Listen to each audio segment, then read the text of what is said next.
پہلا محرم کربلا کا سفر شروع ہوا۔ 61 ہجری کو امام حسین علیہ السلام اور ان کے 72 ساتھی کربلا کے میدان میں پہنچ چکے تھے۔ یہ ایک ویران اور سنسان زمین تھی جہاں نہ پانی تھا نہ کوئی رہنے کی جگہ۔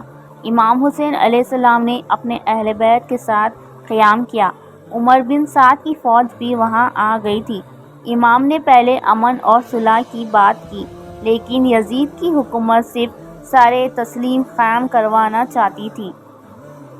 2 محرم قافلہ حسین کا قیام۔ 2 محرم کو امام حسین علیہ السلام نے کربلا کی زمین پر اپنا خیمہ لگایا۔ جب ان سے زمین کا نام پوچھا گیا تو معلوم ہوا کہ اس جگہ کا نام کربلا ہے، غم اور مصیبت کا گھر۔ یہ سن کر امام نے فرمایا، یہاں ہی ہماری قربانی کا واقعہ ہوگا۔ بی بی زینب سلام علیہا نے اس بات کو سن کر دل سے دعا کی، یا اللہ میرے بھائی کی قربانی قبول فرما۔ 3 محرم یزیدی لشکر کا اضافہ۔ 3 محرم کو عمر بن سعد کے پاس یزید کا فرمان آیا کہ امام حسین علیہ السلام اور ان کے اہل بیت کو پانی نہ دیا جائے۔ فرت کا پانی قطع کر دیا گیا۔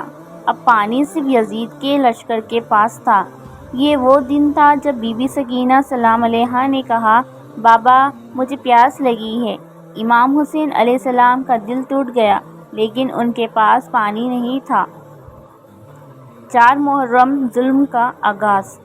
4 محرم کو یزید نے اپنے لشکر کو مزید بڑھانے کا حکم دیا۔ کربلا کے میدان میں اب یزید کے 30,000 سے زیادہ سپاہی جمع ہو گئے تھے، جبکہ امام حسین علیہ السلام کے ساتھ صرف 72 فداکار تھے۔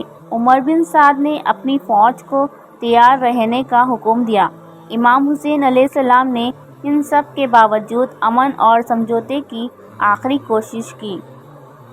5 محرم کو امام کے خیموں کا چاروں طرف سے محاصرہ کر لیا گیا۔ فوجیوں نے دریائے فرات پر پہرہ مضبوط کر دیا۔ پیاس حد سے زیادہ بڑھ چکی تھی، بچے تڑپ رہے تھے اور اہل بیت نے صبر کا جمیل پہنا ہوا تھا۔ بی بی رباب سلام علیہا نے حضرت علی اصغر کو سینے سے لگایا ہوا تھا اور ان کی پیاس آنکھیں فرات کی طرف دیکھ رہی تھیں۔ امام نے سب کو تسلی دی، سب کچھ اللہ کے حوالے ہے، وقت آ گیا جب حقیقت روشن ہوگی۔ 6 محرم کو یزیدی لشکر میں مزید اضافہ ہوا۔ سپاہی ہمیشہ پانی پیتے اور امام حسین علیہ السلام کے قافلے کو ایک خطرہ بھی نصیب نہ تھا۔ بچے روتے، بی بی سکینہ سلام علیہا ماں رباب کے سینے سے لگ کے کہتی، اماں پانی چاہیے، مجھے بہت پیاس لگی ہے۔ حضرت عباس علیہ السلام کی آنکھوں میں آنسوؤں کا سمندر تھا، لیکن حکم کے بغیر ایک قدم نہیں بڑھتے۔ 7 محرم کو عمر بن سعد نے امام حسین علیہ السلام کے خیمے کو دریا سے بالکل الگ کر دیا۔ فوجیوں نے دریا پر پہرہ مضبوط کر دیا۔ پیاس نے اہل بیت کو غیر انسانی صورت میں پہنچا دیا تھا۔ بچوں کے ہونٹ سوکھ گئے اور آوازیں گونج رہی تھیں، پیاس بابا پانی۔ امام حسین علیہ السلام نے صبر کی مثال قائم کی، انہوں نے صرف اللہ سے مدد مانگی۔ 8 محرم وفا کا آخری پیغام۔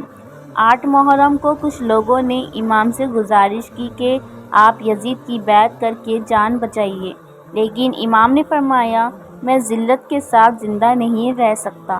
یہ وہ دن تھا جب امام حسین علیہ السلام نے اپنے ساتھیوں کو اختیار دیا، رات کا اندھیرا ہے، چاہے تو چلے جاؤ، میرا مقصد اللہ کے زندہ کو زندہ رکھنا ہے۔ لیکن سب نے جواب دیا، اے حسین، آپ کے بنا زندگی کا مطلب نہیں، ہم آپ پر قربان ہیں۔ 9 محرم شب عاشوراء، وعدہ کی رات۔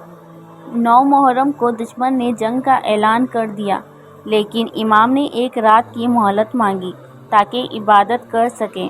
یہ رات شب عاشوراء تھی، قیامت سے پہلے کی خاموشی۔ رات کو ہر خیمے سے قرآن کی تلاوت، دعا، نماز اور عبادت کی آواز آ رہی تھی۔ بی بی زینب سلام علیہا نے بھائی سے پوچھا، بھائی کیا سب سچ میں شہید ہو جائیں گے؟ امام نے کہا، ہاں زینب، صبح ہونے سے پہلے سب قربانی دے چکے ہوں گے۔ 10 محرم یوم عاشوراء، شہادت کا سفر۔ 10 محرم وہ دن جہاں انسانیت کی تاریخ لکھی گئی۔ صبح امام حسین علیہ السلام نے اپنے فداکار ساتھیوں کو ایک ایک کر کے جنگ میں بھیجنا شروع کیا۔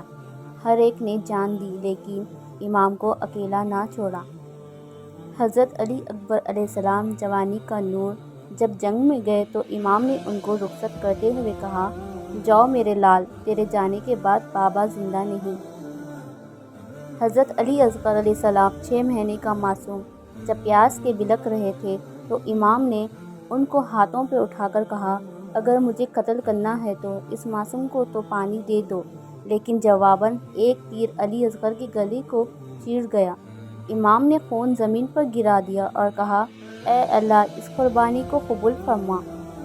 آخر میں امام خود میدان میں اترے، جنگ کی حق کا پیغام دیا۔